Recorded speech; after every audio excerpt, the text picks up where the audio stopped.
On the morning of August 4th, 1892, something unspeakable happened inside a modest house at 92nd Street in Fall River, Massachusetts. Two people were butchered with a small axe in broad daylight. 19 savage blows to one victim, 11 to the other. The killer moved through the house, undetected for over an hour, waiting, watching, planning. Despite a national manhunt and one of the most sensational trials in American history, the murderer was never truly identified. What the authorities discovered in that sweltering August heat would challenge everything they thought they knew about human nature, family loyalty, and the dark secrets that fester behind closed doors in respectable New England homes. Before we continue with the story of the Hennessy family and their Irish maid who witnessed everything, make sure to subscribe to our channel and leave a comment telling us what state or city you're listening from. We want to know where our fellow mystery lovers are gathered tonight. But first, let me take you back to a time when Fall River was still bleeding from the wounds of industrialization, when immigrant families served in the shadows of Yankee wealth, and when a single morning would shatter the illusion of safety that an entire community had built around itself. Fall River, Massachusetts, in the summer of 1892, was a city caught between two worlds. The old Yankee families who had built their fortunes on whaling and maritime trade now watched nervously as smoke-belching textile mills transformed their Gentile community into something harder, more desperate. The Spindle City, they called it, a place where French, Canadian, and Irish immigrants worked 16-hour shifts in suffocating factories, their children's futures measured in lint and lost fingers. The Hennessy house stood on 2nd Street, like a monument to old money's stubborn resistance to change.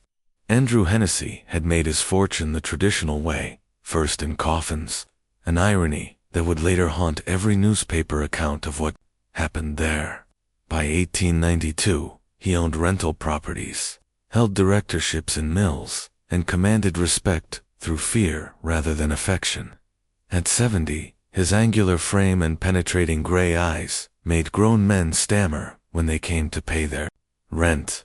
His wife Abby was his second marriage, a practical arrangement that had lasted 27 years without ever warming into genuine affection. She was a broad-shouldered woman of 64, with graying hair, always pulled tight enough to stretch the lines from her temples. The Irish girl who cleaned their house called her ma'am with the careful deference of someone who understood exactly where she stood in the world. That girl, Bridget O'Malley, had arrived from County Cork 3 years earlier with nothing but a cardboard suitcase and a recommendation letter from a priest. At 25, she moved through the Hennessy house like a ghost, speaking only when spoken to, her rough hands maintaining the spotless surfaces that testified to proper Yankee breeding. She had learned to navigate the peculiar tensions that existed between Mr. Hennessy and his daughters from his first marriage. Lizzie Hennessy, 32 and unmarried, possessed the kind of restless intelligence that made other women uncomfortable. She read voraciously, spoke her mind at church meetings, and had opinions about women's suffrage that her father found inappropriate. Her older sister, Emma, 41, and equally spinsterish by the standards of the day, had long ago retreated into a shell of resignation and bitter compliance. The sisters had never accepted Abby as their mother, addressing her only as Mrs. Hennessy, even after nearly 3 decades. This wasn't mere rudeness. It was a calculated campaign of exclusion that had gradually poisoned the atmosphere of the house. Bridget had witnessed conversations that stopped abruptly when Abby entered a room, seen Emma and Lizzie exchange glances, heavy with meaning, felt the weight of secrets that pressed against the walls like humidity before a storm. The summer of 1892 had been particularly oppressive. The mill workers were restless. There had been strikes in Lawrence and Leela, whispers of labor organizers moving through the tenements. The Hennessy family felt the pressure from multiple directions: financial uncertainty as textile markets fluctuated, social tension as old Fall River families found themselves outnumbered by immigrants, and the constant friction within their own walls. In the weeks leading up to August 4th, that friction had escalated into something more dangerous. Family arguments had become more frequent and more vicious. Lizzie had been heard shouting at her father about money, about his will, about property that she believed should rightfully belong to her and Emma. Neighbors later recalled seeing lights burning late into the night, voices raised in the kind of anger that carries through thin walls and closed windows. Bridget tried to stay invisible during these confrontations, but in a house that size, privacy was an illusion. She knew that Mr. Hennessy had recently changed his will, knew that he had been discussing property transfers that would leave his daughters with less than they expected. She knew about the poisonous resentment that Emma harbored toward Abby, about Liz's increasingly erratic behavior, about conversations that ceased abruptly when she entered rooms to dust or sweep. What she didn't know was how close they all were to a breaking point that would transform their private grievances into a public horror. The morning of August 4th dawned thick and sultry, the kind of heat that made clothing stick to skin and tempers flare without warning. Bridget was up before dawn, as always, stoking the kitchen fire and preparing breakfast for a family that rarely ate together anymore. The tension in the house had become so thick you could taste it metallic and bitter, like blood in your mouth. John Desmond, Mrs. Tennessee's brother-in-law, from out of town, had arrived unexpectedly the night before, a gaunt man with nervous hands and restless eyes. He claimed to be in Fall River on business, but Bridget had overheard enough whispered conversations to know his visit had something to do with property deals and family money. His presence added another layer of stress to an already volatile situation. At breakfast, the family gathered in the dining room for what would be their last meal together. Mr. Hennessy sat at the head of the table, reading his newspaper with the deliberate silence of a man asserting his authority. Abby served weak coffee and day-old bread, her movements careful and subdued. Desmond picked at his food nervously, occasionally glancing toward the stairs, where Lizzie remained in her room. "She's been acting strange lately," Abby confided to her brother-in-law, in a voice that carried just far enough for Bridget to hear. From the kitchen, asking questions about money, about the will. "Yesterday, I caught her going through Andrew's papers in his study." Desmond nodded grimly. "Property disputes can tear a family apart. I've seen it happen before." When Lizzie finally appeared, her pale face was flushed with an emotion that Bridget couldn't quite identify. Anger, certainly, but something else as well. Something that made the Irish girl's hands tremble as she cleared the breakfast dishes. Liz's dark eyes swept the room with the intensity of someone cataloging everything she saw, memorizing details for future use. The family conversation was stilted, formal, loaded with undercurrents that Bridget only partially understood. There was talk of property on the south side, of rental income, of decisions that needed to be made. Mr. Hennessy's voice carried the finality of a judge pronouncing sentence while Abby nodded agreement to everything he said. Lizzie said nothing, but her silence was more ominous than any argument. Around 9 o'clock, Desmond announced his intention to visit relatives across town. He would return that evening, he said, to conclude his business with Mr. Hennessy. As he gathered his coat and hat, Bridget noticed how his hands shook, how his eyes avoided direct contact with Liz's intense stare. 20 minutes later, Mr. Hennessy left for his morning rounds, collecting rents, checking on properties, conducting the business that kept his family in their comfortable isolation from the struggles of working class. Fall River. He kissed Abby's cheek with perfunctory affection and reminded Bridget to wash the outside windows, a task that would keep her busy for most of the morning. That left 3 women alone in the house, Abby, Lizzie, and Bridget. One of them would be dead within the hour. Bridget was struggling with the heavy windows on the east side of the house when she heard the first scream. It was brief, cut off abruptly, but unmistakably human. She paused, brushed dripping soapy water onto the porch, and listened. Nothing. The street was quiet, except for the distant clatter of a milk wagon, and the normal sounds of a residential neighborhood going about its morning business. She resumed washing, but her movements were less confident now. There was something in the quality of that scream, not surprise or annoyance, but genuine terror, that made her stomach clench with primitive fear. When the second scream came longer and more desperate, Bridget dropped her brush entirely. It was coming from inside the house, from upstairs, from the direction of the guest room, where Abby had been making beds and tidying up after Desmond's visit.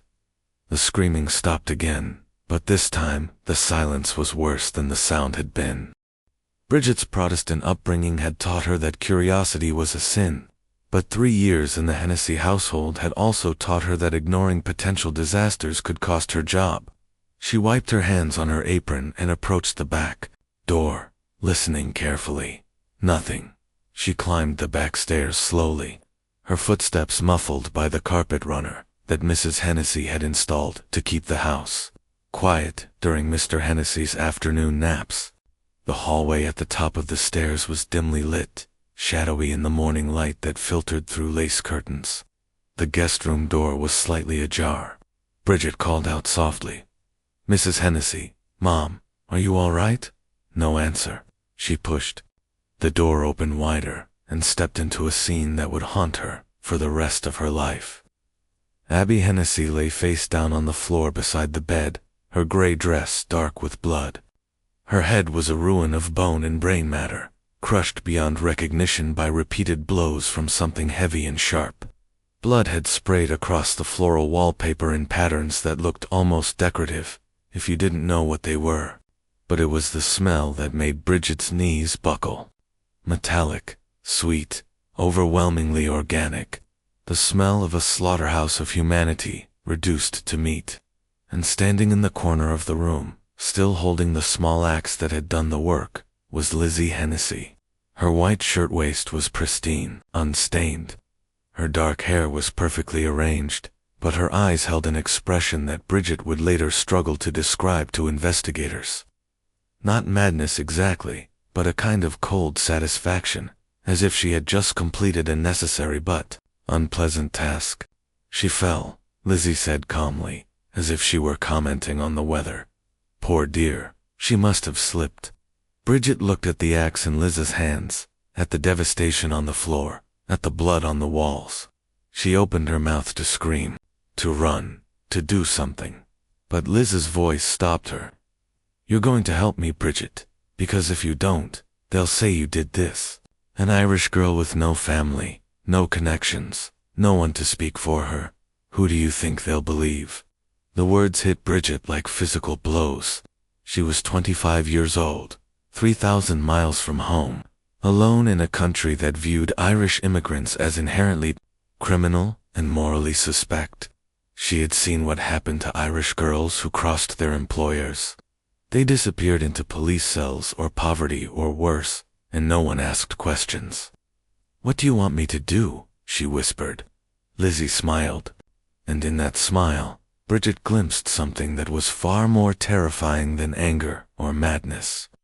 This was calculation, pure and simple. This was a woman who had planned not just murder, but its aftermath. "We wait," Lizzie said. "Father will be home soon, and then this will all be over." The next hour passed with the surreal quality of a fever dream. Lizzie cleaned the axe methodically in the wash basin, her movements as precise as a surgeon's. She changed her dress, bundling the blood-stained clothing into a laundry bag that she hid in the cellar. She repositioned Abby's body to make the wounds less obvious from the doorway, then closed the guest room door and locked it. Bridget watched all of this in numbed silence, paralyzed by the recognition that she was now complicit in whatever was happening. Every moment she remained silent made her more guilty, more trapped, more dependent on Liz's version of events. "You must understand," Lizzie said, as she washed her hands with the thoroughness of Lady Macbeth, "that I had no choice. She was going to destroy everything, take Father's money, leave Emma and me with nothing. She was poison in this house. Bridget, you've seen how she manipulated him, how she turned him against his own blood." The justification rolled off Liz's tongue with the fluency of someone who had rehearsed it many times. But Bridget noticed how Liz's hands continued to shake even after they were clean. How her eyes darted constantly toward the locked guest room door. At 11 o'clock, they heard Mr. Hennessy's key in the front door. "Remember," Lizzie whispered, her fingers digging into Bridget's arm with surprising strength. "She went out to visit a sick friend. She received a note this morning. You saw the messenger bring it." Bridget nodded, though she had seen no messenger, no note. The lie felt heavy on her tongue, but the alternative, being charged with murder in a system that had already decided Irish girls were guilty of something, felt heavier. Mr. Hennessy entered the house in his usual manner, calling for Abby to help him with his coat. When he received no answer, he settled into his favorite chair in the sitting room, still wearing his boots and summer jacket. At 70, the morning's heat had exhausted him more than usual. "Where's Mrs. Hennessy?" he asked Lizzie, who had appeared in the doorway with an expression of mild concern. "She received a note about Mrs. Churchill being ill," Lizzie replied smoothly. "She left about an hour ago, said she might not be back until this evening." Mr. Hennessy grunted his acceptance and closed his eyes. Within minutes, the regular rise and fall of his chest indicated that he had fallen into the deep sleep of an elderly man on a hot day. Lizzie watched him for several long minutes, her face expressionless. Then she turned to Bridget and nodded toward the kitchen. "I'm going upstairs to rest," she announced loudly enough for her father to hear if he was still conscious. "The heat is making me feel faint." But instead of going to her room, Lizzie retrieved the axe from where she had hidden it behind the cellar door. Bridget wanted to run, to scream, to do something to stop what was about to happen, but her feet felt rooted to the kitchen floor, and her voice had abandoned her entirely. She could only watch as Lizzie walked quietly back toward the sitting room, the axe hidden in the folds of her clean dress. The first blow caught Mr. Hennessy just above the left temple as he slept. His eyes snapped open in surprise and pain, but there was no time for him to understand what was happening. The second blow split his forehead down to the eye socket. The third, fourth, fifth, and sixth obliterated the left side of his face entirely. By the time Lizzie was finished, Andrew Hennessy's head was a crater of bone and blood, and his daughter was standing over him with the same cold satisfaction she had displayed upstairs. But this time, she was breathing hard. "Now we scream," she told Bridget. "We discover the body, we call for help, and we never speak of what really happened here." The performance that followed was masterful.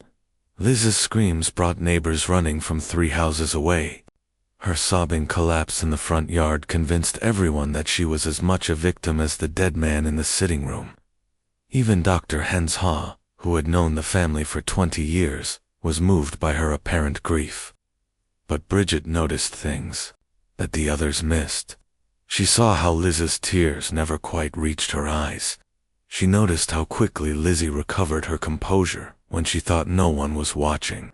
Most disturbing of all, she observed how Lizzie seemed to anticipate the questions that the police would ask, as if she had prepared for this interrogation when investigators discovered Abby's body upstairs. Liz's shock seemed genuine enough to fool everyone except the Irish girl who had witnessed the truth. The official narrative began to form immediately. An unknown intruder had somehow entered the house, committed 2 brutal murders, and escaped without being seen by anyone in the neighborhood. It was a convenient story. It allowed Fall River's respectable citizens to sleep soundly, secure in the knowledge that evil was something that came from outside their community, not something that festered within their own families.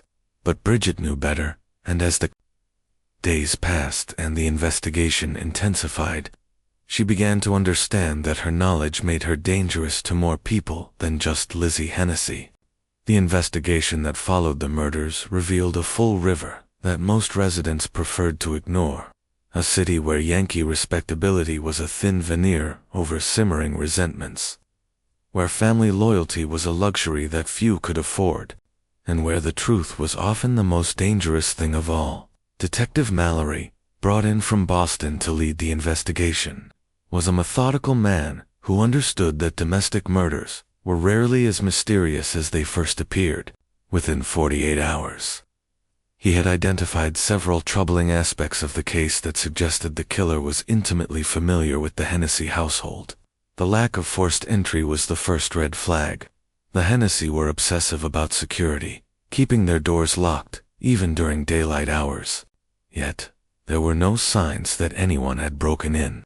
No indication that the killer had needed to search for victims or weapons. The timing of the murders was equally suspicious. Abby had been killed approximately 90 minutes before her husband. Yet, no one in the neighborhood had seen a stranger entering or leaving the house. For an outsider to commit both murders, he would have had to hide somewhere in the house for over an hour, a nearly impossible feat in a building where every room was in constant use. Most damning of all was the nature of the weapon. The axe belonged to the Hennessy family, kept in the cellar for splitting kindling. An intruder would have had to be extraordinarily familiar with the house's layout to locate it so quickly and quietly. But Detective Mallory's investigation faced obstacles that had nothing to do with evidence and everything to do with social class. Fall River's establishment was deeply uncomfortable with the possibility that one of their own might be capable of such violence. The Hennessy were pillars of the community, wealthy, Protestant, respectable. To suggest that Lizzie might have murdered her parents was to question the fundamental assumptions upon which the city's social order was built. The pressure to find an external culprit was enormous. Police arrested several Portuguese immigrants on flimsy pretexts, held Irish laborers for questioning without cause, and pursued leads that anyone with common sense could see were fabricated. The newspapers, meanwhile, painted the murders as evidence of the growing threat posed by foreign elements in American society. Bridget found herself caught in the middle of this investigation. Her testimony crucial, but her credibility constantly questioned. As an Irish domestic servant, she occupied the lowest rung of Fall River's social hierarchy. Her account of events was treated with suspicion, not because it was inconsistent, but because it came from someone whose word was considered inherently unreliable. During her initial interviews, Bridget stuck to the story that Lizzie had concocted. Mrs. Hennessy had left to visit a sick friend. Mr. Hennessy had come home for a nap, and both women had been in different parts of the house when the murders occurred. She described hearing strange noises, finding the bodies, and summoning help. But Detective Mallory was experienced enough to recognize when witnesses were holding back information. He noticed the way Bridget's hands trembled when she described finding Abby's body, how her voice dropped to a whisper when discussing Liz's whereabouts, how she seemed to be reciting rehearsed answers rather than recalling actual events. "There's something you're not telling me," he said during their third interview, his voice gentle but insistent. "I understand you're frightened, but if you know something that might help us catch the person who did this, you have a moral obligation to speak." Bridget met his eyes for a moment, and Detective Mallory saw something there that chilled him. Not fear, exactly, but the kind of hopeless resignation that came from understanding that the truth might be more dangerous than any lie. "I've told you everything I know," she said quietly. "I wish I could help more, but I was outside washing windows when it happened. I didn't see anything." The detective didn't believe her, but he also understood that he couldn't force her to reveal what she was hiding. In 1892, Massachusetts, the rights of domestic servants were minimal, especially if they were immigrants. Bridget O'Malley could be fired, blacklisted, or even deported if she made the wrong enemies. As the investigation dragged on through August and into September, the focus gradually shifted toward Lizzie herself. Her behavior in the days following the murders had struck many observers as odd. Too controlled, too calculating for someone who had just lost both parents to a brutal attack. There were other troubling details. Several druggists in Fall River came forward to report that a woman matching Liz's description had attempted to purchase prussic acid, a deadly poison, on August 3rd, the day before the murders. The woman had claimed she needed it to clean a sealskin cape, but prussic acid had no legitimate use in garment care. More damaging still was the testimony of Alice Thornton, a family friend who had been staying with the Hennessy in the days after the murders. Mrs. Thornton reported that she had seen Lizzie burning a dress in the kitchen stove on August 7th, just 3 days after the killings. When questioned, Lizzie claimed the dress had been stained with paint and was no longer wearable. But investigators who examined the stove found no evidence of paint, and the timing of the dress burning struck them as highly suspicious. In a crime where the killer would have been covered with blood, the destruction of potentially stained clothing looked less like housekeeping and more like evidence tampering. The break in the case came from an unexpected source. John Desmond, the brother-in-law who had been visiting the Hennessy house on the morning of the murders. Desmond had initially provided Lizzie with an alibi, claiming that he had left the house early and seen nothing suspicious.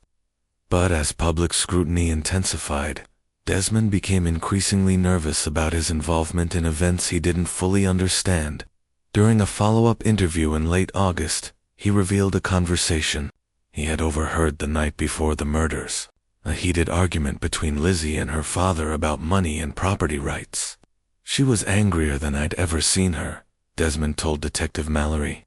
She said something about not letting Abby steal what belonged to her and Emma. Said she'd see them all dead before she'd let that happen. The statement was damning, but still circumstantial. What Detective Mallory needed was direct evidence linking Lizzie to the murders, or a witness willing to testify about what had really happened in the Hennessy house that morning. He was beginning to suspect that he already had such a witness. The question was whether Bridget Alley would find the courage to tell the truth before it was too late. By early September, the investigation had reached a critical juncture. Detective Mallory had assembled enough circumstantial evidence to arrest Lizzie Hennessy, but he knew that circumstantial cases were notoriously difficult to prosecute, especially when the defendant was a wealthy white woman with connections throughout the community. What he needed was either physical evidence definitively linking Lizzie to the murders, or testimony from someone who had witnessed the crime. Since the physical evidence had been compromised by the family's cleanup efforts and the initial bungling of the crime scene that left only one realistic option, convincing Bridget O'Malley to break her silence. The pressure on Bridget had been mounting steadily since the murders. She continued to work for the Hennessy family, now consisting only of Lizzie and Emma, but the atmosphere in the house had become suffocating. Lizzie watched her constantly, monitoring her conversations with investigators, controlling her access to information about the case. More disturbing were the subtle threats that peppered Liz's everyday conversation.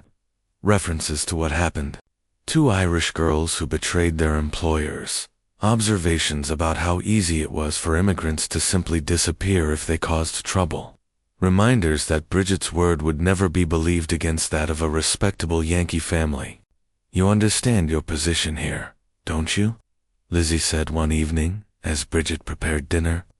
"You're part of this family now. What affects us affects you. If our reputation is damaged, you'll suffer the consequences." The message was clear. Bridget's survival depended on maintaining the fiction that they had constructed together. But Detective Mallory was equally persistent. He made a point of interviewing Bridget regularly, always with different questions, always probing for inconsistencies in her story. He was a patient man who understood that frightened witnesses sometimes needed multiple opportunities to find their courage. During one such interview in May Timber, he tried a different approach. "I've been thinking about your situation," he said, settling back in his chair with the casual air of someone making conversation. "You're young, intelligent, hard-working. You could have a good life in America if you wanted it. But you're never going to have that life if you're connected to this family." Bridget kept her eyes on her hands folded carefully in her lap. "I don't know what you mean, sir. I think you do. I think you know exactly what happened in that house, and I think you know that keeping silent about it is going to destroy you. Maybe not today, Maybe not next month, but eventually. He leaned forward, his voice taking on a more urgent tone. Lizzie Hennessy killed her parents, didn't she? And you saw her do it. For a moment, Bridget's carefully constructed facade cracked. Detective Mallory saw the flash of truth in her eyes, the slight tremor in her hands, the way her breathing quickened, but then the mask slammed back into place. "No, sir," she said firmly. "I told you what happened. I was outside washing windows. I didn't see anything until I found the bodies." Detective Mallory studied her face for a long moment, then nodded slowly. "All right, but if you change your mind, if you decide you want to tell me the truth, you know where to find me. And Bridget, when this comes to trial, and it will come to trial, you're going to be the key witness. The prosecution and the defense are both going to want your testimony. Think carefully about which version of events you want to be remembered." That night, Bridget lay awake in her small room under the eaves, staring at the ceiling and listening to the house settle around her. 2 floors below, in the sitting room where Mr. Hennessy had died, the bloodstains had been scrubbed away and new furniture brought in. But she could still smell it sometimes, that metallic sweetness that had saturated the air that morning.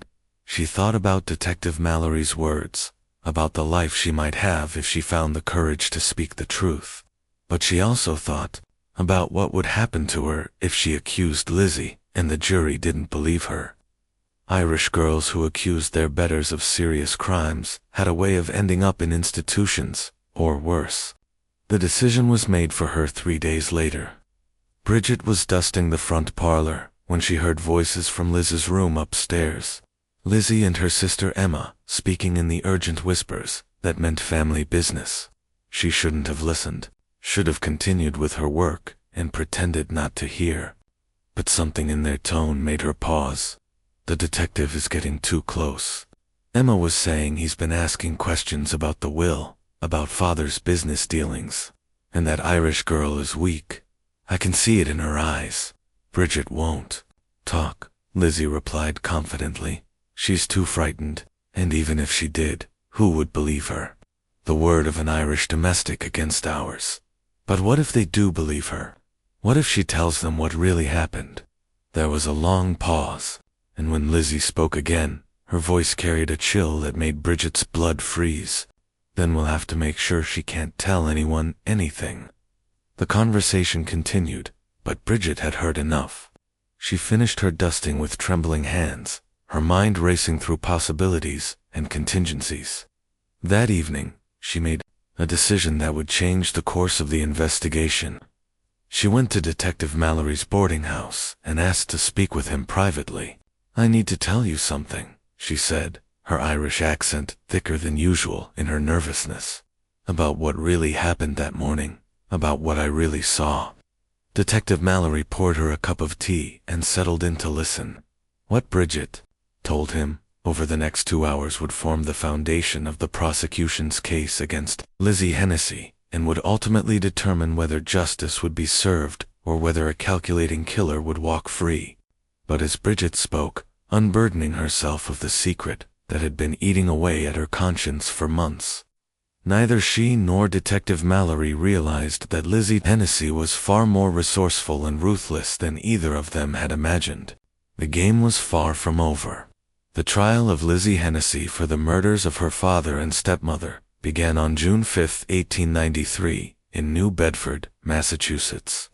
The case had become a national sensation, with newspapers from Boston to San Francisco covering every detail of the proceedings.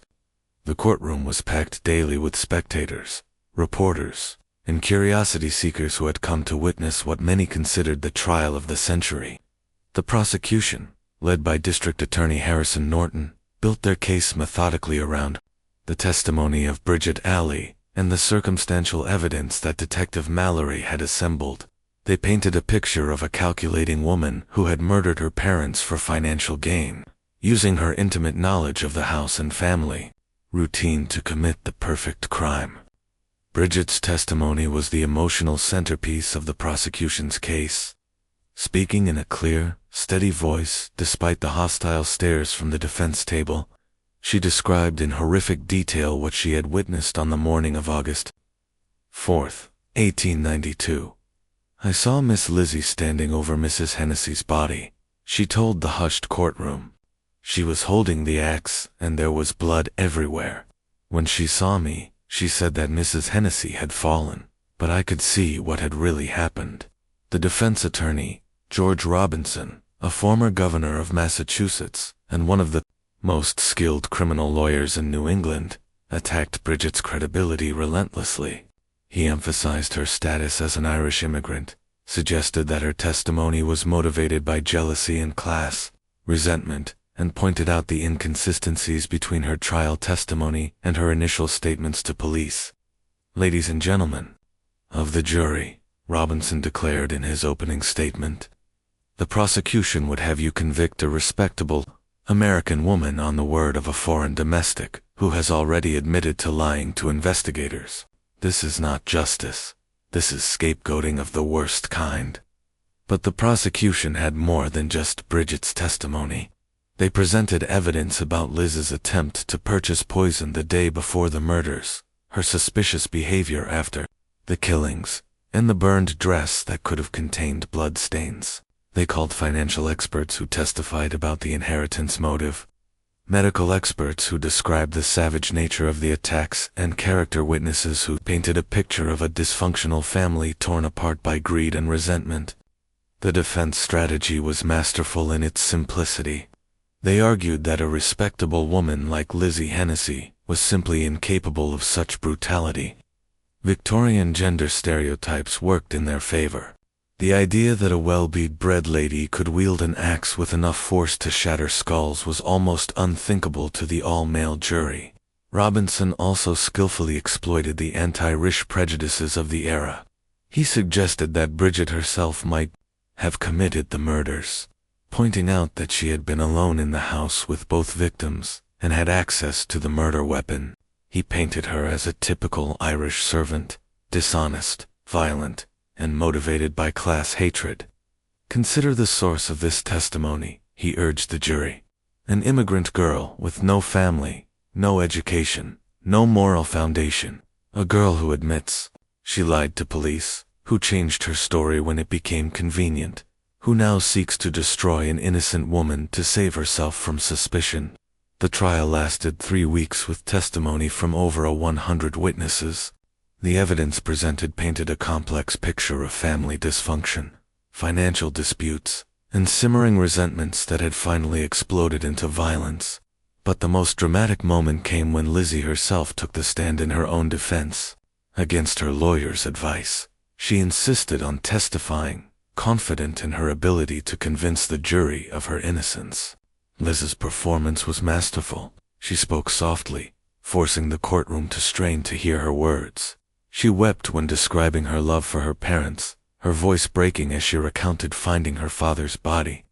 She maintained her innocence, with such conviction that even some reporters found themselves questioning whether she could really be guilty.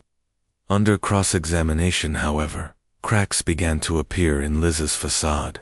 District Attorney Norton was relentless in his questioning, forcing her to explain the contradictions in her story, the suspicious timing of her actions, and her knowledge of details that only the killer could have known.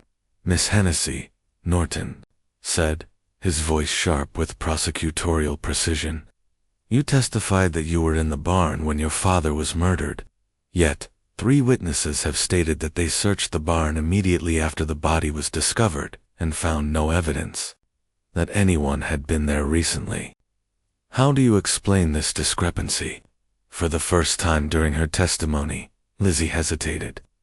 The confident mask slipped just enough for the jury to glimpse something calculating underneath. I may have been mistaken about the exact time, she said, the shock of discovering father's body. It's difficult to remember every detail clearly.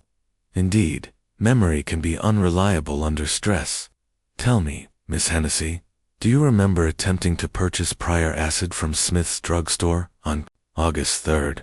No, I do not. You don't remember, or it didn't happen.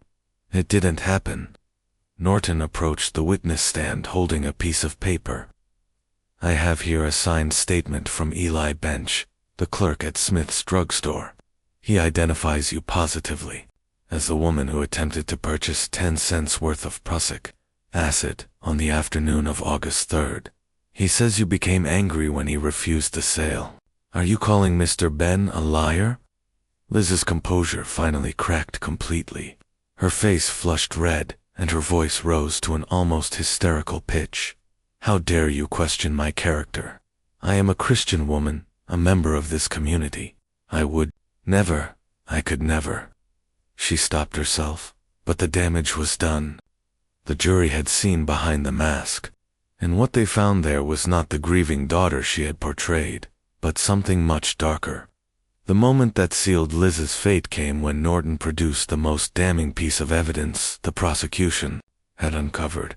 A letter that Bridget had written to her sister in Ireland 3 weeks after the murders. The letter had been intercepted by postal inspectors and held as potential evidence. Miss Allie wrote this letter on August 25, 1892. Norton announced with the court's permission, I'd like to read a portion of it aloud. The letter, written in Bridget's careful handwriting, contained details that she had never shared with investigators. Details that could only have come from someone who had witnessed the murders firsthand. Dear Mary, Norton read, I cannot sleep at night for the terrible thing I have seen. Miss Lizzie has told me I must never speak of it, but I fear for my soul, if I do not tell someone the truth. She killed them both, Mary. I saw her do it with my own eyes. She killed the old woman first, then waited for the master to come home. When it was over, she looked at me with such cold eyes and said I would hang for it if I ever told. But I cannot live with this secret much longer. The courtroom erupted in chaos. Liz's supporters shouted protest, while her detractors called for immediate conviction. Judge Dewey had to threaten to clear the courtroom before order was restored. But even more devastating than the letter itself was what happened next. Defense attorney Robinson, realizing that his client's case was collapsing, made a desperate gambit. He called for a brief recess, and then requested a private conference with Lizzie and her sister Emma. What was said in that conference room was never officially recorded, but court stenographer Margaret Kellerman would later claim that she overheard fragments of a heated conversation through the thin walls. According to Kellerman, Emma Hennessy finally broke under the pressure and admitted to her sister's lawyer that she had suspected Liz's guilt from the beginning. She's always been capable of violence when she doesn't get her way. Emma, allegedly, said even as a child, she would hurt animals when she was angry. I tried to protect her, tried to give her alibis, but I can't watch her destroy that poor Irish girl to save herself. When the trial resumed, the defense's strategy had completely changed. Robinson no longer argued for Liz's innocence. Instead, he attempted to argue for diminished capacity, suggesting that his client had been suffering from a form of temporary insanity, brought on by years of emotional abuse. It was too little, too late.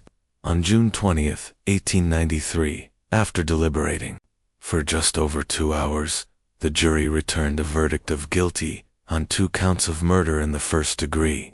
But even as the verdict was read, Lizzie maintained her innocence with a conviction that was almost supernatural in its intensity.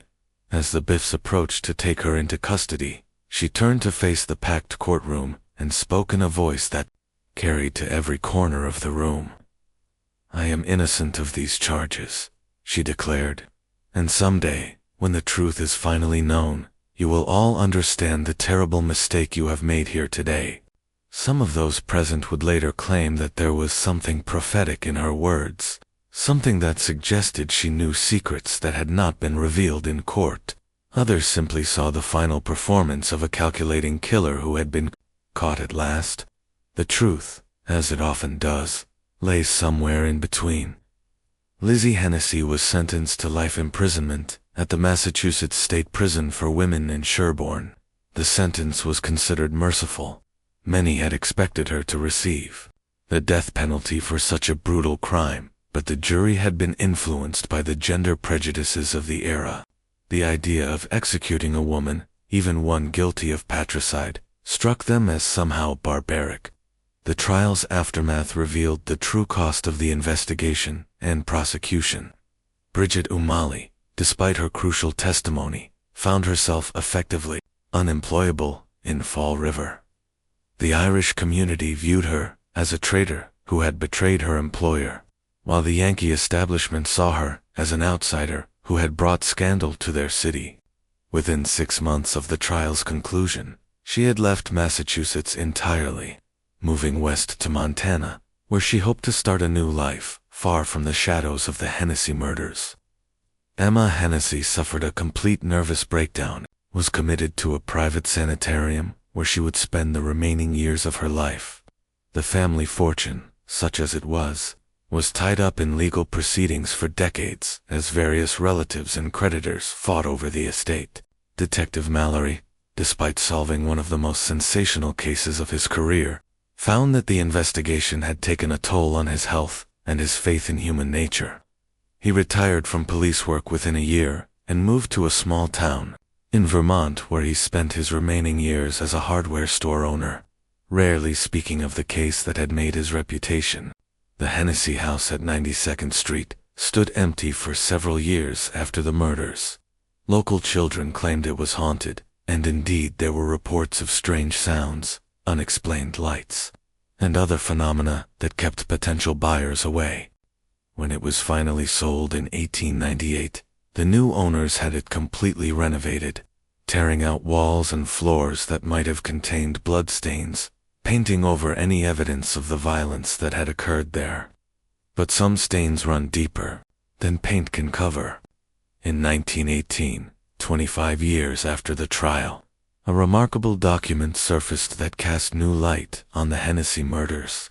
A trunk found in the estate of Emma Hennessy's physician contained her private journal, written during her final years in the sanitarium. The journal entries, verified by handwriting experts, contained a detailed confession that contradicted much of what had been established at trial. According to Emma's journal, she and Lizzie had planned their parents' murders together over a period of several months. The motive was not simply financial. It was also deeply personal. Emma claimed that their father had been sexually abusing Lizzie for years, and that their stepmother had not only known about it, but had actively covered it up to protect her position in the family. "We had no choice," Emma wrote in an entry, dated March 15, 1917. "The law would not have protected us. Society would not have believed us. We were trapped in that house with monsters, and the only way to escape was to become monsters ourselves." The journal also revealed that the sisters had originally planned to poison their parents, which explained Liz's attempt to purchase prior acid. When that plan failed, they had fallen back on the more primitive but reliable method of using the family axe. Most shocking of all was Emma's claim that Bridget Alley had not witnessed the murders at all. She had arrived on the scene after both parents were dead and had been coerced into lying about what she had seen. According to Emma, the Irish girl had been terrified into compliance by threats against her family back in Ireland. "Poor Bridget," Emma wrote. "We destroyed her life to save our own. She was innocent of everything except being in the wrong place at the wrong time. I pray that someday she will forgive us for what we made her do." The revelation of Emma's journal created a sensation in 1918, but by then most of the principal figures in the case were dead. Lizzie had died in prison in 1910, still maintaining her innocence. Bridget Alley had married and taken her husband's name, disappearing into the anonymity of the American West. Detective Mallory had passed away in 1915, taking his suspicions about the case to his grave. The journal raised more questions than it answered. If Emma's account was true, then the trial had resulted in a just verdict reached through false testimony. If it was false, the ramblings of a mentally ill woman trying to make sense of a senseless tragedy, then an innocent woman had been executed for crimes she didn't commit. The truth about what happened in the Hennessy house on August 4, 1892, died with the last of the participants. But the case left an indelible mark on American legal history. raising fundamental questions about domestic violence, women's rights, and the reliability of witness testimony that resonate to this day. In 1975, a reporter visiting Fall River discovered that Bridget Ali had indeed survived to old age, living under an assumed name in a small Montana town. She had married, raised children, and lived what appeared to be a normal life. But according to neighbors, she never spoke about her past, and she would become visibly distressed whenever anyone mentioned Fall River or the year 1892. Bridget died in 1948, taking her secrets to the grave. Her death certificate listed her cause of death as natural causes, but her pastor noted in his diary that her final words were, "I never told a single untruth at that trial. God help me, but I never told a single untruth." Whether that statement was a confession or a denial, no one could say for certain. The Hennessy murders remain officially solved. The case closed in the files of the Fall River Police Department, but for those who study the evidence carefully, who examine the contradictions and inconsistencies that peppered the investigation, one question remains unanswered.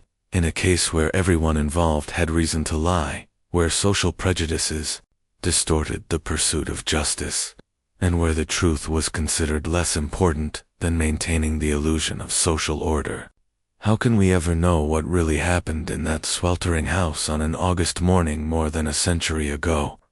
The answer, perhaps, is that we can't. And maybe that's exactly what someone wanted all along. Just when we thought we'd seen it all, the horror in Fall River intensifies. If this story is giving you chills, share this video with a friend who loves dark mysteries. Hit that like button to support our content. And don't forget to subscribe to never miss stories like this. Let's discover together what secrets still lie buried in the shadows of American history. This mystery shows us that sometimes the most terrifying monsters are the ones that live within our own families, hiding behind masks of respectability and social standing. The Hennessy murders remind us that evil doesn't always announce itself with dramatic flourishes. Sometimes it comes wearing the face of someone we trust, someone we love, someone we would never suspect. What do you think of this story?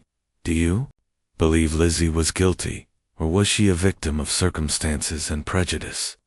Do you think Bridget Ali told the truth, or was she coerced into a lie that destroyed multiple lives? Leave your comment below, and let us know your theory. If you enjoyed this tale, and want more historical horror stories like this, subscribe, hit the notification bell, and share with someone who loves mysteries as much as you do. The shadows of the past are long, and sometimes they reach into the present in ways we never expect. Until next time, sleep well if you can.